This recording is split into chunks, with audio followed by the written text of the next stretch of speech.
Nah, baik, untuk hari ini kita akan mempelajari salah satu model pembelajaran, namanya diferensiasi pembelajaran. Jadi, murid merdeka, guru merdeka dengan diferensiasi pembelajaran. Jadi, baik, akan kita sepintas ya, kita akan pelajari apa sih pembelajaran berdiferensiasi ya, yang sekarang didengung-dengungkan pemerintah, direkomendasikan bahwa di kurikulum merdeka itu kita harus pakai model diferensiasi.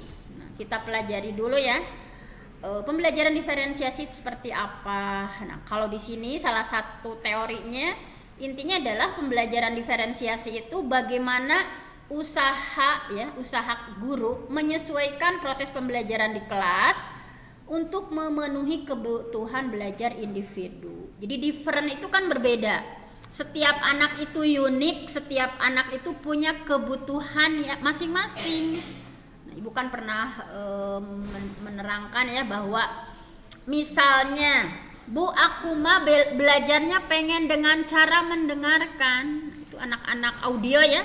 Bu guru, aku mah nyerap pelajaran teh ya. Jadi ilmu itu nempel kalau dengan cara mendengarkan.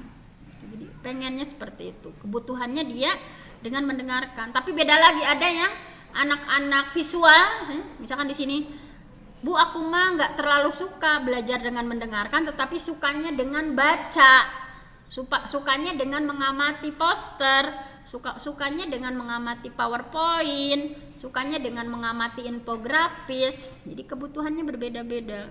Ada lagi misalkan di kelas, Bu guru, aku mah pengen belajarnya itu dengan praktek gitu.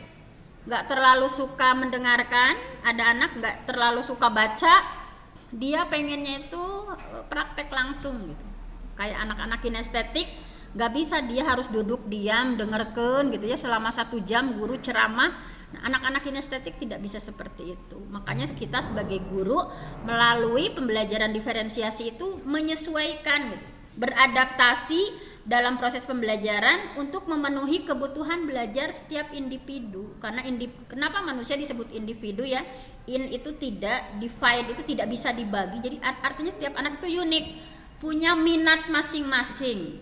Nah, di sini kan pernah jadi kayak minat, kemudian watak itu sudah dari sananya gitu. Allah kasih, itu sudah anugerah. Misalnya kayak nggak bisa, si ini tuh kecerdasannya atau minatnya di mana, misalkan dia itu kalau belajar matematika pusing gitu, nggak ada minat ke sana gitu. Jadi tapi minat dia itu ada di bahasa misalkan, atau ada anak yang bahasa kurang, dia misalnya sains kurang, jadi minatnya itu di motorik, misalkan kayak olahraga dia senang, misalkan kayak gerakan tarik-tarik senang misalkan. Jadi setiap anak itu punya kebutuhan yang berbeda-beda. Nah, seorang guru harus menyadari itu semua. Jadi tidak bisa satu untuk semua. Kayak yang sakit anu lieur pasihan obat eta, nu mencret eta, misalkan teh oge anu malaria, misalnya kan nggak mungkin. Jadi setiap anak itu unik. Sia itu kebutuhannya apa? Nah, makanya di kurikulum merdeka itu kata Ki Hajar Dewantara, guru itu seperti petani, guru itu seperti tukang kebun.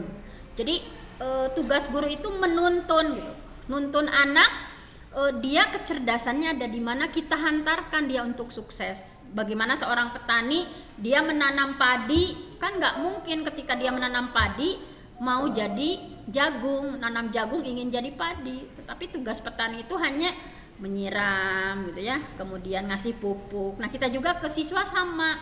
Oh, siswa ini ternyata minatnya ada di seni misalnya.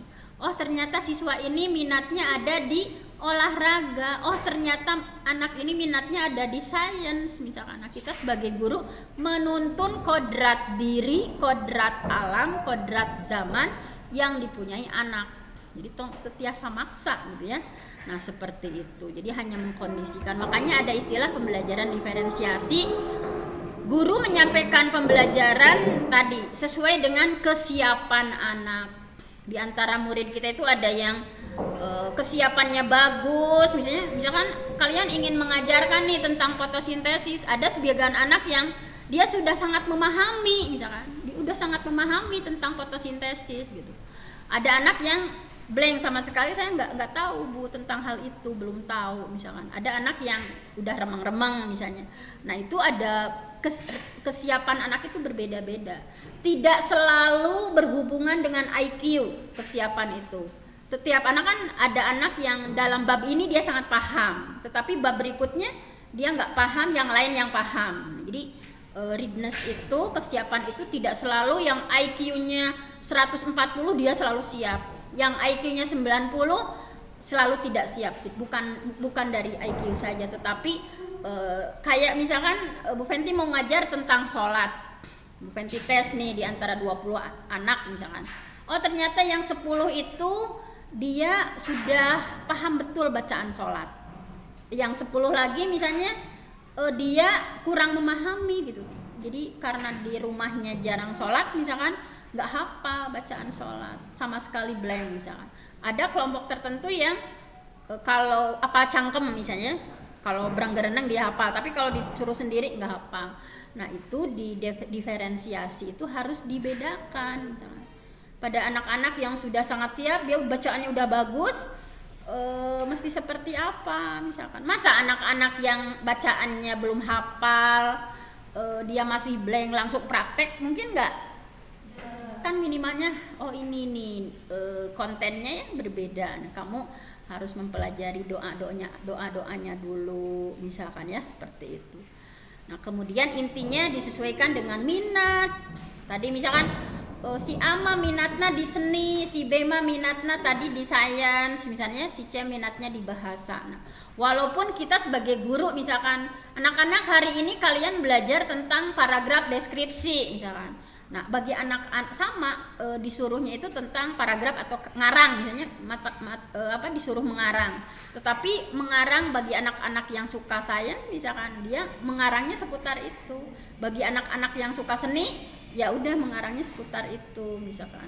Bagi anak-anak yang suka hal lain ya minatnya, dia misalkan topik besarnya mengarang, cuman kita berikan kebebasan anak minatnya kemana misalnya, seperti itu. Kemudian profil juga, profil itu bisa keadaan ekonominya atau gaya belajarnya, seperti yang Bu Fenty tadi contohkan misalnya. Profil itu bisa gaya belajar kayak tadi misalkan, Bu aku sukanya diajar sama ibu itu dengan storytelling, ibu menceritakan misalkan, dengan ceramah dia suka, berarti dia anak-anak yang audio, berarti menyerapnya dengan pendengaran. Tapi beda lagi misalkan, Bu aku mah pengen belajarnya senengnya kalau ibu bawa gambar-gambar kayak poster-poster gitu, kayak infografis, dia mengamati, dia senang baca. Jadi ada kan di antara kalian juga ada yang senengnya baca, berarti yang itu anak-anak yang visual kan, jadi seneng baca gitu. Anak-anak audio kan tidak terlalu senang baca. Seperti ibu itu setelah dites gaya belajar ibu itu 88% audio. Anak-anak audio itu nggak terlalu senang baca, dia itu baca kalau butuh saja. Ibu juga sama, baca itu kalau butuh saja gitu. Jadi senangnya itu belajar itu dari mendengarkan. Nah, sehingga anak-anak audio itu senang mendengarkan, senang bicara, jadi seringnya ngomong misalkan, jadi nyarios resep nantinya mendengarkan dan bicara, itu anak-anak yang audio. Nah berbeda lagi misalkan dengan profil gaya belajarnya yang kinestetik tadi misalkan, jadi harus praktek simulasi langsung misalkan ya, itu anak-anak kinestetik. Nah jadi intinya yang barusan itu bahwa different itu ya berbeda, diferensiasi itu jadi guru itu menyesuaikan kebutuhan anak, baik kebutuhannya itu dari sisi kesiapan anak, minatna anak kamana, kemudian profilnya ya, misalnya gaya belajarnya apa. Nah itu jadi guru dapat memodifikasi strategi mengajarnya. Nanti misalnya kan yang dibedakan itu kontennya, kayak kontennya misalkan, konten itu lebih ke materinya ya. Nah misalkan atau prosesnya, tapi bukan berarti cara dari 20 siswa harus ada 20 cara, bukan seperti itu. Cuman di proses itu ada sebuah model pembelajaran yang memang bisa melayani seluruh gaya belajar anak misalkan. Kayak misalkan di model marketplace activity misalkan. Di marketplace activity itu kalian nanti akan mempraktekkan anak-anak visual, mereka akan bikin mind map Anak-anak visual kan senangnya gambar, dia bikin mind map, peta konsep misalkan. Kemudian anak-anak audio dia menjelaskan isi mind map itu, karena anak audio itu kan senangnya ngomong, bicara misalkan. Dia menjelaskan. Kemudian anak kinestetik dia berkeliling misalkan ke pojok-pojok kelas ya, materi mind map tadi dia tanyakan, ini maksud gambar ini apa, ini mind map ini kesini gambarnya apa, ini maksudnya. Jadi dia mencari informasi dengan gerak dulu, misalkan di pojok-pojok kelas ada informasi-informasi yang sudah diterangkan tadi oleh anak-anak audio misalnya, itu bisa seperti itu. Jadi bukan berarti Bu kalau ada 20 murid berarti 20 metode dong, enggak, kan kita juga bukan Superman ya, kita juga kita hanya guru, manusia biasa, tetapi coba cari model pembelajaran yang memang bisa melayani gaya belajar anak. Jadi ulah 2 jam ceramah terus atau anak-anak visual dan kinestetik, bayangkan mereka begitu tertekan ya, kita sebagai guru anteng merasa menjadi masa cek guru masa terbaik gitu. Saya itu udah mengajar menjelaskan sampai jungkir balik misalnya, sampai toh-tohan misalnya, padahal gaya belajar anak berbeda-beda. Nah, seperti itu. Jadi dari kontennya dibedakan, dari prosesnya, produknya. Misalnya Ibu punya pengalaman, kalau produk misalnya, Bu, aku itu senangnya di puisi, ada yang senangnya nyanyi, ada senangnya gambar. Makanya di produk misalkan pernah Ibu mencontohkan dalam pembelajaran ya waktu itu tentang berbakti pada orang tua. Bagi anak-anak yang senang gambar, ya silakan kalian gambar poster ya, poster tentang berbakti pada orang tua. Di sana anak-anak gambar ada pengertiannya apa, dalilnya apa, contoh perilakunya apa, hikmahnya apa. Jadi anak gambar gitu, kayak infografis atau poster gitu, anak-anak gambar. Nah, kemudian misalnya diferensiasi di produk juga, misalnya anak-anak yang kinestetik nih kan senangnya dia praktek, ya silahkan kalian paham tentang berbakti pada orang tua dengan mendramatisasikan si Malin Kundang misalkan, kan mereka senangnya kayak artis gitu, praktek-praktek pokoknya yang bersifat praktek, pokoknya anak-anak kinestetik kan senang. Bagi anak-anak audio dia itu senang kan dengan waktu itu dikasih tugas untuk merekam informasi misalkan, jadi ke orang tuanya, ke gurunya sama bu jadi cara berbakti orang kepada orang tua itu gimana caranya misalkan, itu dengan dia ya mendengarkan wawancara gitu ya, sehingga dapat informasi dan produknya berupa wawancara. Misalnya masih banyak ya, ada yang dengan puisi, bagi yang senang puisi, Bu Abimah resepnya puisi. Jadi dia bahwa dia paham tentang berbakti pada orang tua diekspresikan dengan puisi. Bu aku mah senangnya nyanyi misalnya, itu berbeda-beda. Nah, itu di dalam pembelajaran diferensiasi. Jadi bisa ada diferennya dalam konten, ada proses, ada produk. Nah, tetapi di sini diingatkan sebelumnya guru perlu melakukan assessment dulu gitu ya. Jadi assessmentnya harus betul-betul, misalkan bahwa anak ini gaya belajarnya apa ya, misalnya. Jadi jangan sampai ngasal, misalkan ada aplikasinya ya, minatnya dia itu kemana gitu. Jadi benar-benar ditanya gitu. Itu ya, seperti itu. Nah, jadi seperti inilah bahwa siswa itu berbeda, bahwa siswa itu dinamis, diperlukan pembelajaran diferensiasi untuk apa gitu ya.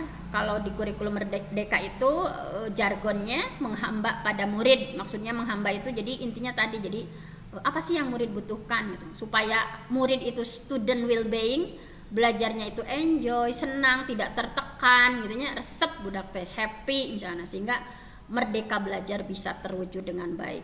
Nah, ini bagaimana nih caranya? Nah, kalian nanti memetakan kebutuhan belajar murid itu bagaimana. Nah, ini peta kebutuhannya. Jadi sebelum ngajar itu di model pembelajaran diferensiasi ada memetakan kebutuhan murid dulu. Jadi nanti di modul ajarnya atau di RPP-nya itu ada dari 10 murid ini misalkan kesiapannya gimana, minatnya dia kemana saja, profil belajarnya tadi ya, audio kah, auditori kah, kinestetika, atau satu lagi apa,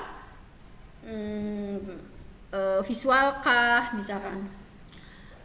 Nah, kemudian ini dibahas satu-satu, maksudnya kesiapan belajar itu apa. Jadi tadi udah Ibu sampaikan ya bahwa kesiapan belajar di sini itu bukan tentang hanya IQ saja. Misalkan bukan berarti yang IQ-nya tinggi selalu siap. Bu da eta mah IQ-na ge 140 teu acan tangtos nya. Ibu pernah menjadi wali kelas di salah satu mualimin ya.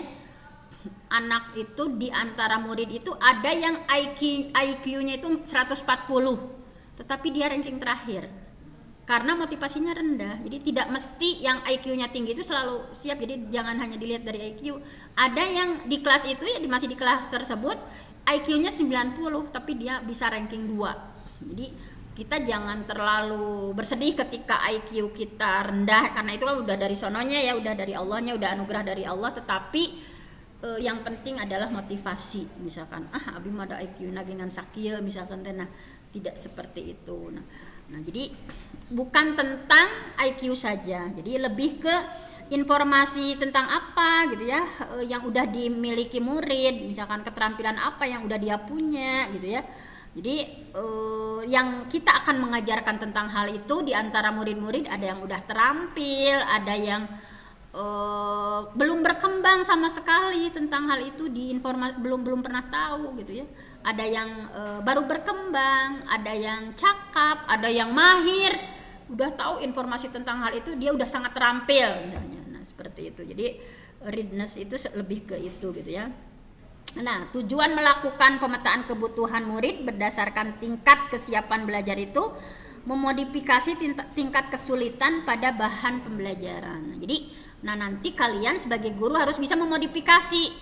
Nah, ini maknya misalkan anak-anak yang baru berkembang dikasih tingkat kesulitan yang udah tinggi misalnya. Atau sebaliknya anak ini udah mahir malah dikasih bahan ajar yang terlalu sederhana misalkan, kan itu udah mahir misalnya.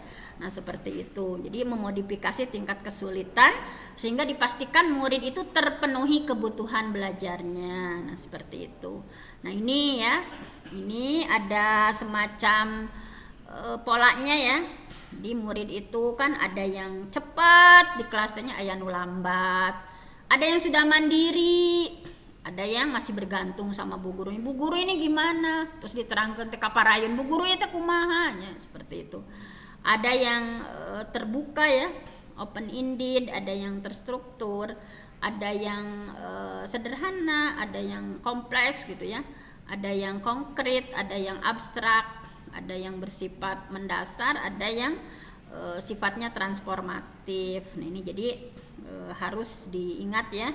Kemudian minat juga. Nah ini minat belajar nih, ada gambar ABCO, dia mah minatnya di bahasa bagus misalnya. Ada yang ini yang hijau, ini berarti dia itu minatnya di mana yang hijau? Ada gambar globe, misalnya ada apel, ada misalnya di science ya. Dia minatnya di science. Yang kuning minatnya di apa? Di apa? Ya science juga ya. Kemudian yang merah ini minatnya apa? Olahraga yang sifatnya keterampilan, yang sifatnya kinestetik misalkan. Yang ini yang pink? Ya, seni ya. Nah, jadi kalian juga kan di antara kalian di sini kalau dilihat misalkan, Bu aku mah senangnya di seni, dia lebih semangat kalau belajar seni misalkan. Nah, itu seperti ini ya untuk minat belajar. Nah, jadi yang terakhir sebelum meraktekkan diferensiasi itu harus tahu profil belajar murid. Jadi profil belajar murid itu tadi bisa dari sisi bahasa, bisa dari sisi budayanya, kesehatan anak, misalnya keadaan keluarganya. Jangan sampai misalkan teh gabret pokoknya kalian bikin project harus bikin A B C D. Atau misalkan teh dengan keadaan ekonomi yang sangat sulit, misalkannya udah ngadamal naon, dia bikin project yang memakan uang besar, misalnya disamakan, misalnya seperti itu misalnya. Juga ini tentunya tadi gaya belajar ya, gaya belajar itu bagian dari profil belajar murid. Nah jadi profil belajar murid ini merupakan pendekatan yang disukai murid untuk belajar. Jadi tadi dipengaruhi oleh apa? Gaya berpikirnya, kecerdasannya, budaya di sana seperti apa, latar belakang anak, jenis kelamin, laki-laki, perempuan tentunya berbeda. Nah, faktor yang dapat mempengaruhi pembelajaran seseorang.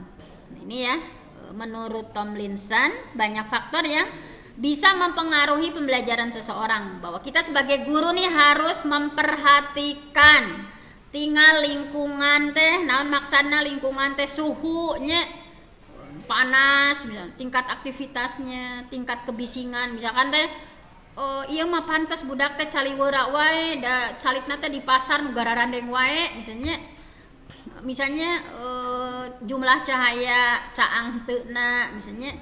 Kemudian pengaruh budaya ada dari keluarga yang memang di keluarga eta mah lelet kasiangan wae jadi ka sakola teh kasiangan memang budayanya nyantai gitu nya misalkan. Kemudian juga dilihat terstruktur enggaknya, pendiam enggaknya, ekspresi enggaknya, personal impersonalnya. Kemudian visualnya ya. Kalau anak-anak yang visual, kalian sebagai guru minimalnya bikin diagram, bikin PowerPoint, bikin catatan, dibantu dengan peta, dibantu dengan grafik misalkan.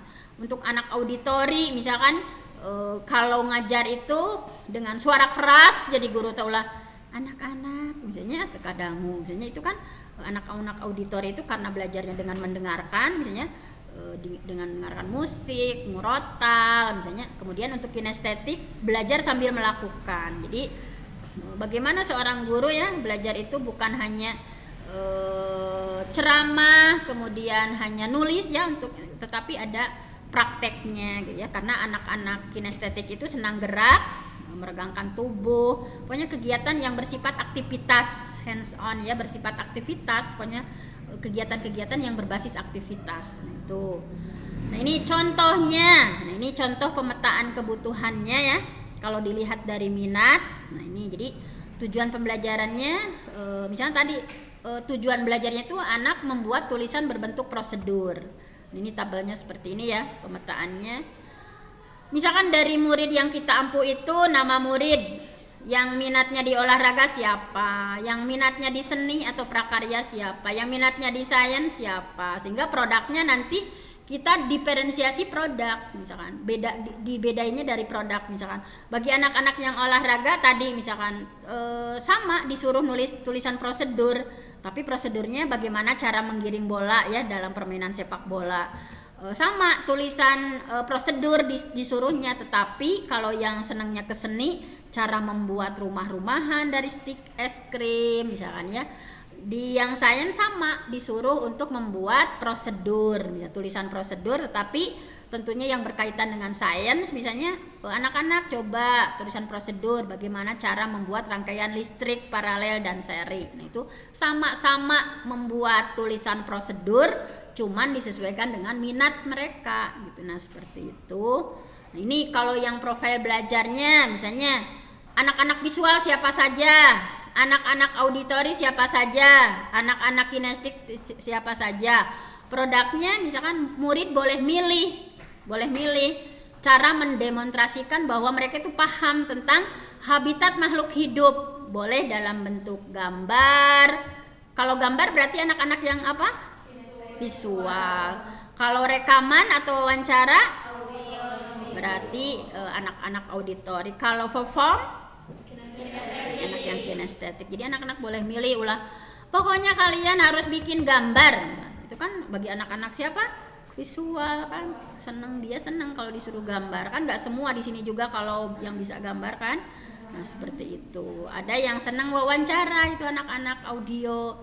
Ada yang senangnya perform, anak-anak yang kinestetik.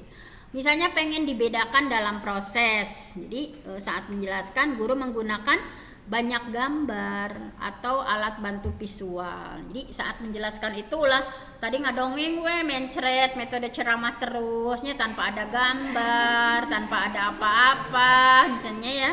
Nah itu dalam proses. Kemudian untuk auditori, guru menyediakan kesempatan murid untuk mengakses sumber belajar yang dapat didengar secara lisan. Jadi secara lisan itu. Untuk proses untuk anak kinestetik, guru membuat beberapa sudut belajar. Jadi kayak tadi pojok-pojok informasi ya, atau display. Anak bisa lihat nih informasi itu di pojok-pojok kelas. Nah ditempel ya. Nih misalkan kayak bikin mind map, jadi di setiap pojok kelas itu anak-anak setiap setelah belajar ini ya tadi tuh belajar ini, dia kan cari-cari informasi sambil jalan gitu ya. Jadi intinya memberi kesempatan murid bergerak dalam mengakses informasi. Nah, ini dari contoh di atas, guru mendiferensiasi pembelajaran dengan mempertimbangkan perbedaan gaya belajar. Jadi, kemudian selanjutnya pembelajaran berdiferensiasi menggunakan beberapa pendekatan terhadap konten, proses, dan produk. Jadi, pembelajaran berdiferensiasi menggunakan beberapa pendekatan ya terhadap konten, proses, produk. Jadi, misalnya konten, misalnya masukan gitu ya, apa yang dipelajari murid. Misalkan proses, bagaimana murid berupaya memahami informasi gitu ya. Produk itu ya produk keluaran gitu, bagaimana murid menunjukkan apa yang sudah mereka pelajari itu apa gitu. Nah, seperti itu. Kemudian ini, jadi intinya ada berapa pembelajaran diferensiasi itu tekniknya. Diferensiasi isi ya atau konten, diferensiasi proses, dan diferensiasi produk. Nah, alasan mengapa pembelajaran berdiferensiasi dapat berhasil nih? Kenapa dalam kurikulum Merdeka semua sekolah sekarang diharapkan mempraktekkan model diferensiasi. Kalau yang memilih IKM 2 dan 3 itu wajib, sudah wajib. Kalau yang milih IKM 1 masih K13 sunnah gitu. Jadi diharapkan semua sekolah itu sudah mempraktekkan pembelajaran diferensiasi. Nah, dan guru-guru masih bingung sekarang, kumaha ya teh mempraktekkeunana ya diferensiasi teh. Nah, mari kita akan itu bersama ya. Kenapa nih? Kenapa dianggap pembelajaran diferensiasi itu berhasil? Yang pertama, pembelajaran diferensiasi itu bersifat proaktif. Tentunya proaktif ya. Pembelajaran diferensiasi bersifat kualitatif daripada kuantitatif. Jadi tidak mengejar angka nilai anak, tetapi bagaimana pembelajaran itu berkualitas, bagaimana pembelajaran itu bermakna gitu. Jadi kan biasanya mau gabret sok pokoknya bab hiji beres, bab 2 beres misalnya. Dengan benar tidak seperti itu. Pembelajaran berdiferensiasi berakar pada penilaian. Tadi penilaian ya terhadap murid, misalkan ketika anak sudah mampu mempresentasikan dengan baik, misalkan misalkan anak ini mampu mempresentasikan dengan baik, misalkan dia mampu membuat produk dengan baik. Nah, pembelajaran diferensiasi menggunakan pendekatan terhadap konten, proses, dan produk. Nah, tentunya yang paling sesuai dengan kurikulum Merdeka ini adalah pembelajaran diferensiasi itu student center, berpusat pada murid. Bukan guru yang dari A sampai Z-nya ya, tetapi guru itu hanya sebagai fasilitator, tetapi student center bagaimana murid itu aktivitasnya ya, dia aktif, dia belajar sesuai dengan minatnya, dia belajar sesuai dengan pengen dengan gaya belajarnya masing-masing dan lain sebagainya. Kemudian pembelajaran diferensiasi merupakan perpaduan dari pembelajaran seluruh kelas, kelompok, dan individual. Jadi kayak tadi misalkan individual dulu nih, kemudian kelompok, kemudian klasikal ditanya. Tadi yang belajar sama Bu Penti storytelling boleh diceritakan di depan kelas gitu, apa yang sudah didengar. Tuh anak-anak audio dia menceritakan. Tadi yang belajar sama Bu Penti dengan pakai poster, anak-anak visual ya, siapa boleh diceritakan isi posternya. Nah itu jadi di kelas juga diitukan. Tadi anak-anak yang belajarnya dengan drama misalnya mendramatisasikan Malin Kundang, misalkan boleh menceritakan di depan yang lain, misalkan tadi bagaimana perasaannya jadi Malin Kundang, jadi ibunya dan lain sebagainya. Kemudian pembelajaran berdiferensiasi bersifat organik dan dinamis, jadi nggak kaku gitu ya. Nah ini terakhir di slide-slide terakhir, contohnya guru menciptakan lingkungan belajar yang mengundang murid untuk belajar, bekerja keras mencapai tujuan pembelajaran yang tinggi. Kemudian juga memastikan setiap murid di kelasnya itu tahu bahwa akan selalu ada dukungan untuk mereka di sepanjang prosesnya. Jadi ente terlalu hasilnya gimana, tetapi proses yang dilalui anak itu gimana gitu, apa saja yang udah dicapai, diapresiasi gitu ya. Kemudian guru menyusun kurikulum yang memiliki tujuan pembelajaran yang didefinisikan secara jelas. Jadi bukan hanya guru yang perlu jelas dengan tujuan pembelajaran, namun muridnya. Jadi dari awal anak-anak hari ini tujuan belajar kita ini gitu. Jadi ujug-ujug ke barudak teh. Jadi naon tujuan pembelajaran itu? Kenapa sih kita belajar ke kalian misalkan? Kenapa kita belajar fotosintesis? Emangnya tujuannya apa? Jadi harus diketahui dulu tujuannya. Jadi ulah ujug-ujug ke anak misalnya. Kemudian melakukan penilaian berkelanjutan. Jadi guru menggunakan informasi yang didapat dari proses penilaian formatif yang sudah dilakukan untuk dapat menentukan murid mana yang masih ketinggalan, murid mana yang masih berkembang, murid mana yang sudah belum berkembang, murid mana yang sudah mulai berkembang, murid mana yang sudah mahir, murid mana yang sudah cakap, misalkan murid mana yang ya tadi jadi tahu. Ini jadi kalau jadi ada catatan nanti di rapot di penilaian itu ya bahwa misalnya Salija baru berkembang dalam materi fotosintesis misalkan, tapi misalnya beda lagi, misalkan Putri sudah mahir, misalkan dia udah mahir nih misalkan dalam materi tentang fotosintesis. Jadi setiap guru itu tahu untuk maksakan, pokoknya sekarang bab 3 misalkan, gimana ini kan dia belum berkembang dalam teori itu, dia belum berkembang. Nah, guru masih harus memberikan pembelajaran sama dia misalkan. Nah, jadi tetapi kan berbeda. Tapi pada prinsipnya all people can be learn. Setiap orang itu bisa belajar. Cuman ada yang belajarnya itu 1 kali langsung narap. Aya nu belajar nanti kedah tak acan 7 kali maca misalnya. Tak acan 7 kali diterangkan dia belum paham misalkan. Itu kan berbeda-beda. Tetapi pada dasarnya setiap orang itu mampu belajar. Cuman ada waktunya yang agak ini, jadi mau ke mahir itu harus berapa kali gitu. Ada yang misalkan terus belum berkembang misalnya ya, misalkan ketika memang pada kenyataannya seperti itu. Jadi dalam Merdeka Belajar itu kita nggak boleh maksa, memang secara kemampuannya ya kita sudah berupaya dengan metode dan sebagainya, tetapi memang dia misalkan belum berkembang gitu. Nah, dan kita harus sabar sebagai guru. Kemudian selanjutnya adalah guru menanggapi atau merespon kebutuhan belajar murid. Jadi ia menyesuaikan ya rencana pembelajaran itu. Jadi bikin RPP itu memang betul-betul untuk memenuhi kebutuhan belajar murid. Jadi bukan pokoknya mah kedah kieu. Jadi kebutuhannya gimana ya? Apakah perlu menggunakan sumber yang berbeda? Misalkan ini mah sumbernya audio, ini mah sumbernya visual, atau ini mah sumbernya apa gitu. Atau menggunakan cara yang berbeda, atau penugasan dan penilaiannya berbeda, tadi sesuai dengan kebutuhannya. Kemudian melaksanakan manajemen kelas yang efektif. Jadi guru menciptakan prosedurnya, rutinitasnya, metode yang memungkinkan, memang fleksibel metodenya gitu. Kemudian juga strukturnya yang jelas, sehingga walaupun mungkin melakukan kegiatan berbeda, kelas harus berjalan efektif. Jadi untuk kacau misalkan kelas, tapi dalam satu waktu aktivitas anak berbeda tetapi efektif. Nah, ini adalah PR besar untuk guru dan calon guru ya. Nah, misalnya ini salah, nah ini yang praktek salah gitu ya. Bahwa pembelajaran diferensiasi itu bukan guru mengajar ketika punya murid 32, metodenya ada 32. Misalkan bukan termasuk diferensiasi yang guru memperbanyak jumlah soal untuk murid yang lebih cepat bekerja dibanding yang lain.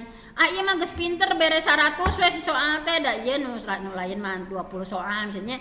Ieu mah geus pinter meh anteng misalnya tambahan si soal teh da misalnya sekedap-sedap geus beres. Nah, bukan seperti itu. Itu bukan diferensiasi.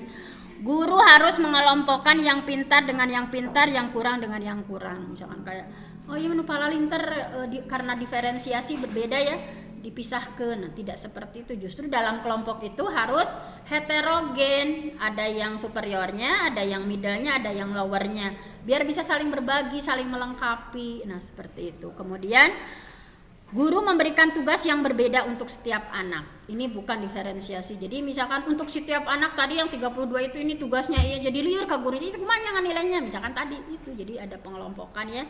Ini memang dia itu senangnya dengan cara ini misalkan. Jadi pembelajaran berdiferensiasi bukanlah sebuah proses pembelajaran yang semrawut, yang gurunya kemudian harus membuat beberapa perencanaan pembelajaran sekaligus.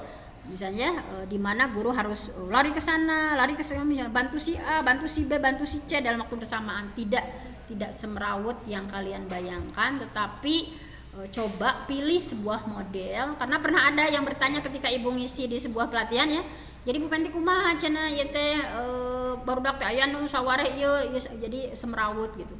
Tapi pilih sebuah model pembelajaran yang di sana itu kita melayani kebutuhan anak gitu, tetapi dengan secara tertib. Dari metode tersebut terlayani nih kebutuhan minat yang ini terlayani, misalnya gaya belajar ini terlayani, tetapi dalam satu sistem yang dipandu oleh kita sebagai guru. Mungkin hanya itu saja sebagai pengantar. Sudah selesai ya ini slide-nya. Insya Allah akan kita lanjutkan ya dengan praktek walaupun sebentar, walaupun tidak dipraktekkan hari ini.